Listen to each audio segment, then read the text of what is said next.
In this video, I'll guide you through how to add a clickable link in Canva. If you find this useful, then please consider subscribing and like this video.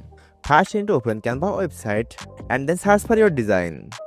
Now choose your template and click on Customize this template. Let me show you how you can create a clickable button. First, click on Elements and then search for Shape. Now drag and drop a shape and customize it and change the color of it. And then click on Text and drag and drop a text style. Now type your button or link text and fix the position of it.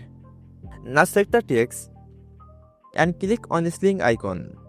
Now paste the URL where you want to redirect and click on Done button. Again click on Done. Now click on Share button and then Download and download as a PDF file.